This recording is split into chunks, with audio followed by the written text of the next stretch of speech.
তুলির মুখে সত্যিটা শুনে চমকে গেল তোতা। সম্পূর্ণ জানতে দেখতে থাকো। তুলির বিয়ের জন্য সবাই মিলে অনেক মজা করছে।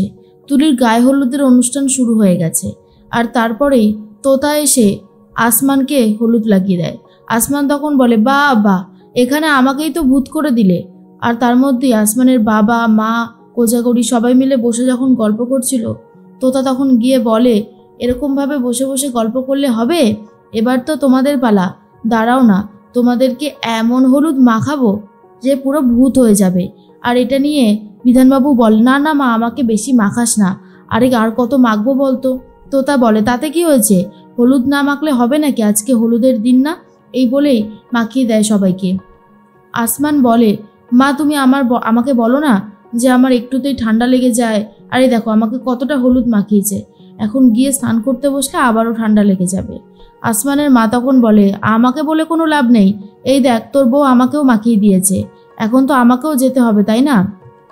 তোতা বলে, আচ্ছা তোমরা এতটা বেশি রেগে যাচ্ছ কেন বলো তো, একটা দিনই তো মাখবে, তুলির বিয়ে তো আর রোজ রোজ হবে না।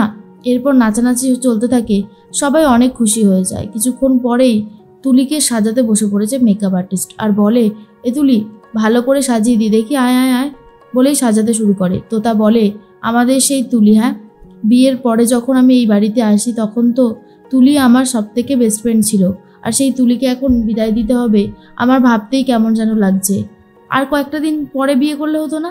আর তুলি তখন বলে, আমি তো সেটাই বলেছিলাম বৌদি, তুমি তো বললে যে তাড়াতাড়ি করে নিতে, আমি কি করতে পারি এখন বলো তো?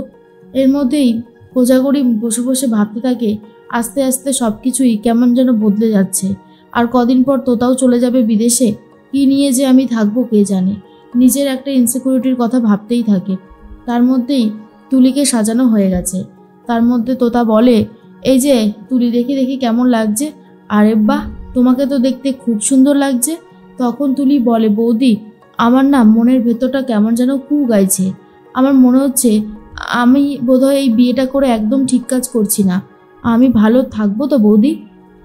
তখনই তোতা বলে, আরে কেন থাকবে না, তুমি এত ভয়ই বা পাচ্ছ কেন, তুমি তো নিজের পছন্দ করা ছেলেকে বিয়ে করছো, তাহলে এত ভয় কিসের? দেখো তুমি যদি এই একটা বিশ্বাস না নিয়ে চলো তাহলে কিন্তু খুব মুশকিলে পড়বে।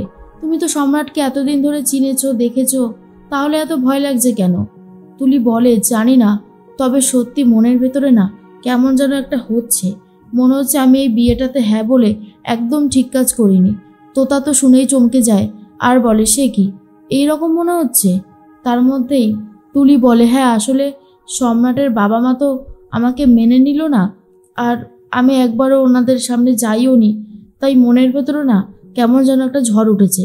তোতারও একটু সন্দেহ হয়, কিন্তু বিয়ের দিন তোতা বারণ করে তুলিকে এই সমস্ত নিয়ে ভাবতে হবে না, আর বলে, দেখো বিয়ে তো আর কিছুক্ষণ পরেই, তুমি এখন এসব ভেবে কী বা করবে, বরং এগুলো ভাবতে বসলে তোমার অনেকটা সময় নষ্ট হয়ে যাবে, তুমি একটু এনজয় করো, আর দেখো সব ঠিক হয়ে যাবে, আমরা তো আছি। তুলি তখন বলে, তুমিও তো আর কটা দিন পর চলে যাবে, আমার তো সেটা ভাবলেও খুব খারাপ লাগছে। তোতা বলে, নিজের জীবনে দাঁড়াতে গেলে অনেক স্যাক্রিফাইস করতে হয়, অনেক কষ্ট করতে হয়, আমাকেও সেটুকু করতে হবে।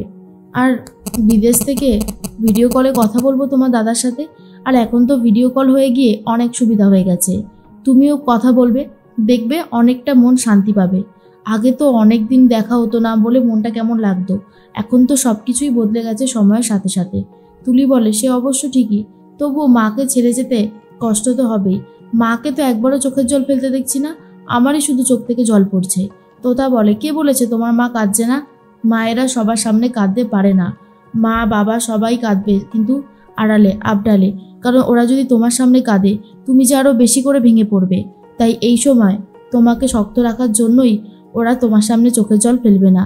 আমি দেখেছি আমার মাও খুব স্ট্রং জানো, কিন্তু যতবারই আমার বিয়ের কথা হতো বা আমি চলে আসবো এটা ভাবতো, মাও খুব কান্নাকাটি করতো। আজকে সেই মাই কত স্ট্রং হয়ে গেছে। সময় সব কিছুই বদলে দেয়, সময় যখন সব কিছু এলোমেলো করে দেয়, আবার সময় সব কিছু ঠিকও করে দেয়। এর মধ্যেই কোজাগরি তখন বলে, আচ্ছা তোমাদের সাজানো হলো?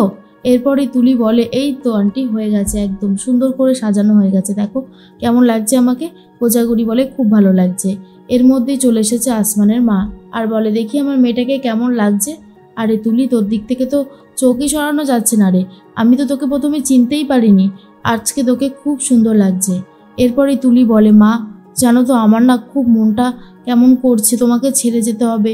তাও দুটো বছর আমি তোমার সাথে দেখা করতে পারবো না, তোমার হাতে তৈরি রান্না খেতে পারবো না। তখন আসমানের মা বলে, সে তো আমারও লাগবে রে মা, কি করব বল, আমাদের জীবনটা তো এরকমই, মেয়েদের জীবনে এক জায়গায় লালন পালন হতে হয় আর এক জায়গায় গিয়ে ঘর সংসার করতে হয়।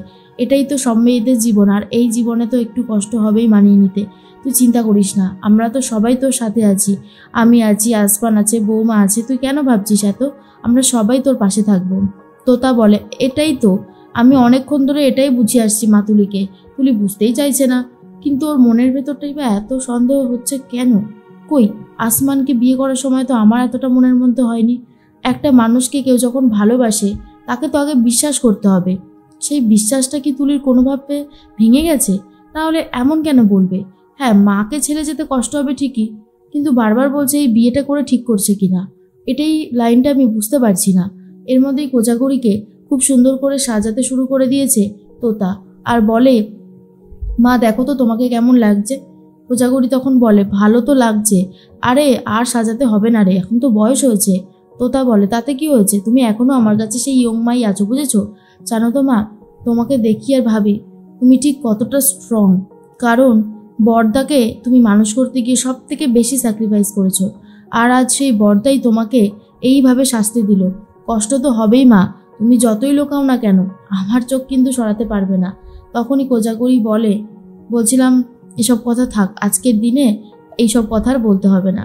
এর মধ্যেই দেখা যায় বারবার করে একটা কথাই ভাবতে থাকে তোতা, যাই হয়ে যাক না কেন এবারে সে যাবেই বিদেশে, আর বিদেশে গিয়ে সে তার স্বপ্ন পূরণ করবে। আসমান এসে বলে, বলছি তোমাদের সাজগোজ হলো? আমার নামে বুঝি পরচর্চা পরনিন্দা করছিলে? আর তখনই কথাটা শোনার পর কোজাগরী বলে, হ্যাঁ গো, আর পরচর্চা পরনিন্দা করতে করতে যে কখন তোমার প্রশংসা করে ফেলেছি সেটাই বুঝতে পারছিলাম না। আর এটা নিয়ে বেশ হাসাহাসি চলতে থাকে। আসমান তখন বলে, তোতা জানো তো এদিকে মানে সম্রাটের গাড়ি কিন্তু অনেকটাই চলে এসেছে, পুরোহিত মশাই সব গুছিয়ে ফেলেছে, বিয়ে কিন্তু মানে সম্রাট আসলেই শুরু হয়ে যাবে। তোতা বলে, শুরু হোক না, কোনো অসুবিধা নেই, আমি একদম রেডি আছি। এদিকে সব কিছু গোছানো হয়ে গেছে, এবার বিয়ের মণ্ডপে যাব। আসমান বলে, চলো তাড়াতাড়ি, কারণ হাতে সময় বেশি বাকি নেই। আর ম্যাডাম আপনিও চলুন। কোজাগরী বলে, সে তো আমি যাবই, আজকে আসমান তোমাকে খুব সুন্দর লাগছে দেখতে, চট করে তো তুমি সাজুগুজু করো না, তাই আজ খুব ভালো লাগছে। আর তোতা বলে, করে না বলি তো যত দোষ, আজকে আমি খুব সুন্দর করে সাজাতে বলেওছিলাম, আর সেটা করেছে দেখে আমার নিজেরও খুব ভালো লাগছে। আর এই পাঞ্জাবিটা আমি ওকে দিয়েছি, ভালো হয়েছে না মা? কোজাগরী বলে, খুব সুন্দর হয়েছে। মনে মনে ভাবতে থাকি, তোতাটা যেরকমভাবে ভালোবাসা পাচ্ছে আমার খুব ভালো লাগছে, পরিবারের সবার মন জুগিয়ে চলেছে, এটাই অনেক।